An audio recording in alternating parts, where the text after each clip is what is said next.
Good morning, good afternoon, good evening. Welcome sa channel ko po, Tito Noy's Vlogs. I hope nasa mabuti po kayong kalagayan mga kababayan ko. Today is Tuesday. Ano ba ngayon? January 13, tama ba? January 13 nga ng umaga rito. Gabi dyan mga kababayan ko.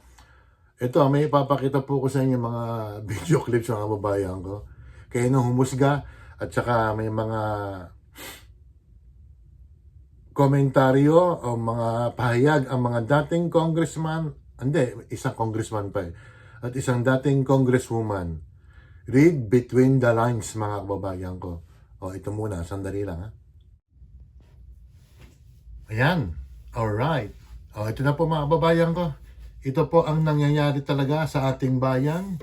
Pag ikaw ay may kapangyarihan, hindi ka ura-uradang ikukulong, hindi ka agad ikaw ay ididemanda. Pero, pag maliit kang tao, eto na po.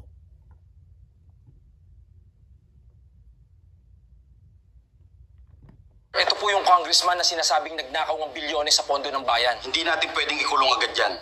Kailangan pa yan imbestigahan sa Senado at Kongreso. Sir, Ayan. may nahuli po kaming nagnakaw ng sardinas. Ikulong na yan.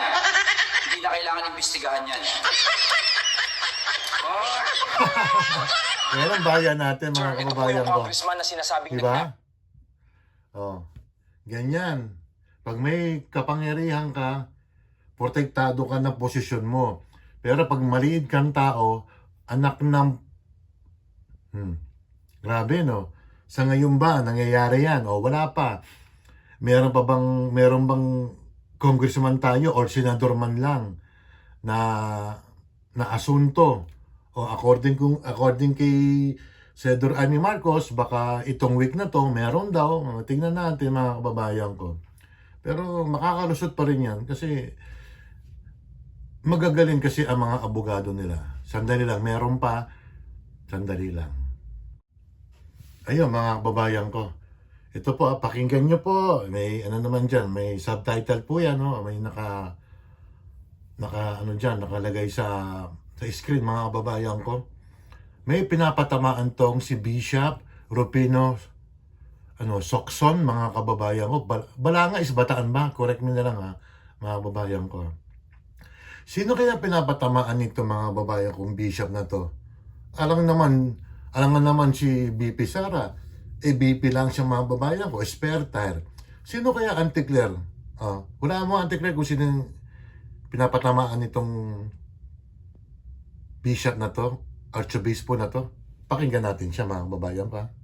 Sa ating bayan ngayon, may mga ayaw bumaba kahit mali na at pistado na. Ayaw bumaba kahit pahirap na sa bayan. Balik na. Ano mga kababayan ko? Anong say nyo? Mukhang si Bongbong ata pinapatamaan nito Auntie Claire? Kitang-kita na. Yung iba, hindi lang sa Pangulo ito, sa mga mambabatas din ng mga na di umano'y kumulimbat ng bilyon-bilyon piso mga kababayan ko. Sa loob ng 3 taon, 23, 24, 25, 1.7 trillion po, or hindi po, mali pa ata ako 3.7 trillion yung nawala sa budget natin. Kasi kinat ko nga mga babayan ko Kaya, talagang kahiyaan na lang itong mga babayan ko. Meron pa nga, sinabi pa nga, mamaya papakita ko yung sinabi ni Auntie Claire. Yung parang si PBBM nanghihingi pa ng parang one more chance mga babayan. Ito, meron pa mga mambabatas to. Sandali ito po, si appointed one na hindi naman po nanalo.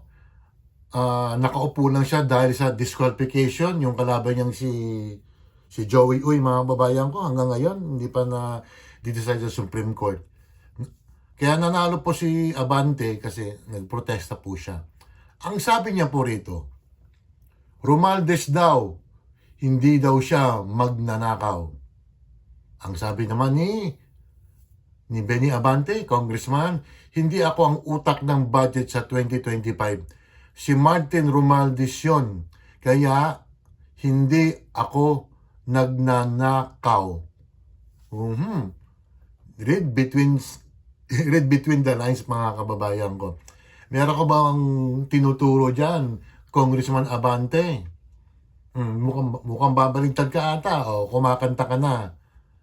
Kung sakali man lang na itong impeachment nga to sa February, basta sa buwan ng Pebrero, mga babayan ko, ang Makabayan Black is magpa-file ng impeachment.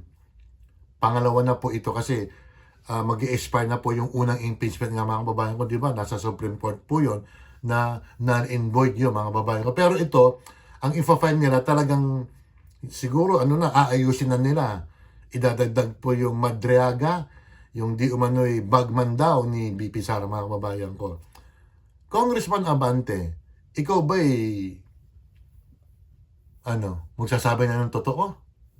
Yun lang katanungan natin, mga kababayan ko. At meron pa po, dating Congresswoman, Makabayan Black, sandali lang.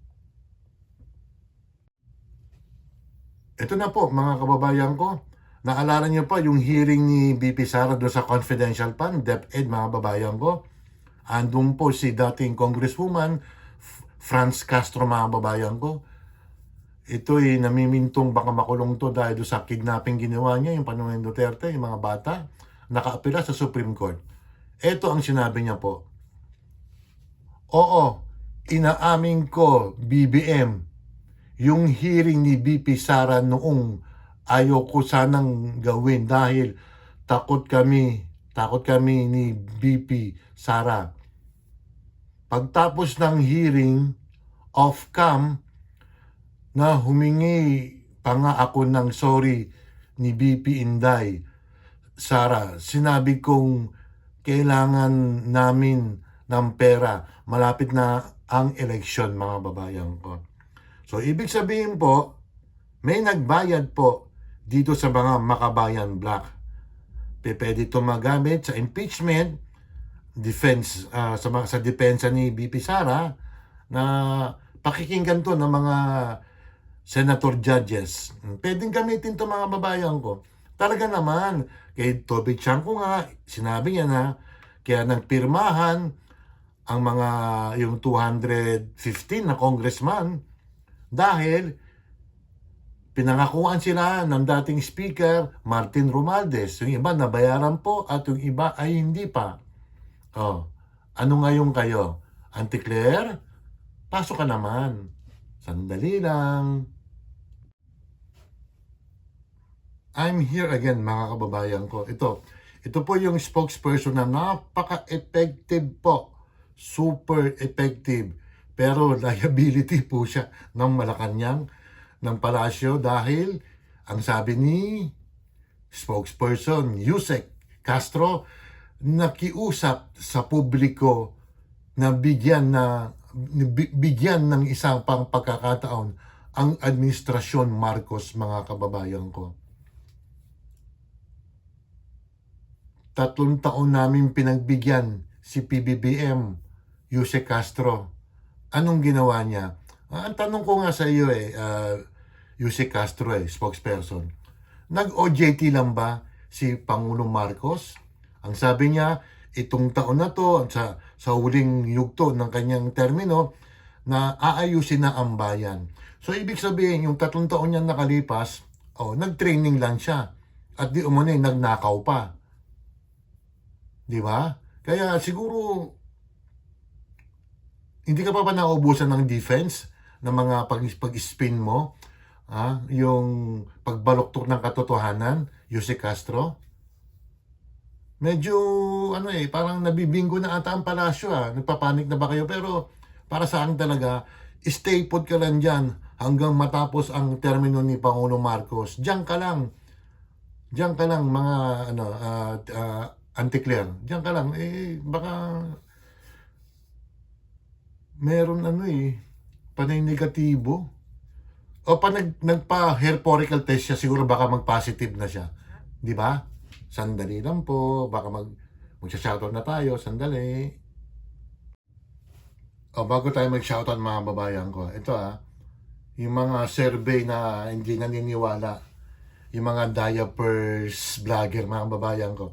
Yung mga diapers vlogger po, yung mga BBM, mga hindi talaga nila matanggap na nagnakaw di umano si Marcos. Kaya nanindigan po sila na ipagtatanggol nila ang pamumuno ni Pangulong Marcos, mga babayan ko.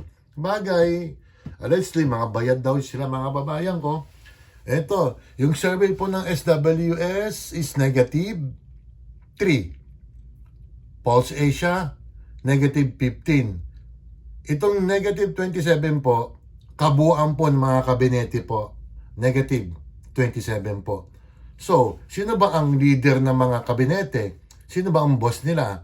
So, ang boss nila, ang Pangulong Marcos, alter ego sila ng Pangulong Marcos, di ba?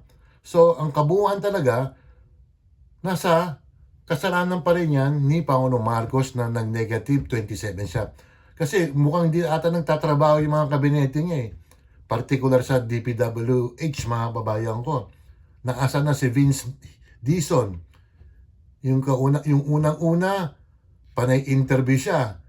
Lagi siya pumapayag. Ngayon, yung Cabral Pais na lumabas, umiiwas na po siya sa media, mga babayan ko. Kaya na po humusga. Ang susunod na hearing tuloy. Ang susunod na survey nito, either February or March po. Maybe siguro March. Ito na. Sa-shoutout na tayo, mga kababayan ko. Sandali lang. Ito na po ang shoutout, mga kababayan ko. Mukhang ibang mga mambabatas na, kumakanta na, nagkakantahan na. Ay sana, kumanta na lahat. Sana yung impeachment, magkaroon ng pagbabago, pero sa akin, ang prediction ko is baka may impeach pa rin si BP Sara, mga babayan ko. So, yung bola, nasa Senado na, mga babayan ko. Shoutout tayo, si Arthur B. Vlog, Cherry P. Ma'am Shipe, Evelyn Official ng Macau, Tugang Michi Tigerfield, Shinjin Vlog Official, DJ Oxystab, Elisa Deo, Shoni Mendrano, Kapango Vlog, Pretty Jane Barona Vlog, Professor Bones, saka si Teacher Bones, pareho rin yun. Mirna, Libo-Libong Apelido, Alcantara, Smiley Face Channel, Itchel Vlog, Pasaway Vlogs, Mamilin Official, Amlena Vlog, Bet Pilapil, Dong Rebs, Eldong tsaka si Rebs, A-Heart Purple ng Singapore, Koki Hero, Missy Roscoe, Mark Anthony Briones, Franz Billy, Ams Vlog, Bayang Gudang, Chairman Jovan, Kim, Nanay Eva, Emilia Brosas, Log TV, aka Olga, Doc Juday, Cecil Bacus, Karikatang TV, Eren Cruz, Nora Padera, Junito Marinado, Mayra T. Sanchez, BGT, Embren Vlog, Glenn D. Anuel, Marites Coho, Charles Lumawig, Mayang Vlogs, May Loves, Freya Official, Arian Music Lover, Clip Chill, DJ Air Mix, si Ma'am Luz, saka si Gina Ram, mga kababayan ko. Mga titos, mga titas. May mga darating pa yan. Baka yung mga mababatas natin magpahapyaw na yung mga kababayan ko. Naintindihan niya yung unang video Pag may kapangarahihan ka, senador ka man, mayor, o nasa posisyon ka, bibigyan ka agad ng due process dapat. Pero pag maliit, nagnakaw ng isang lata ng sardinas, isang lata ng corned beef, kulong agad, mga babayan ko. Ganyan ang sistema natin. Paki-like, share lang po, paki-subscribe At maraming salamat po at mag-iingat po kayo. Bye!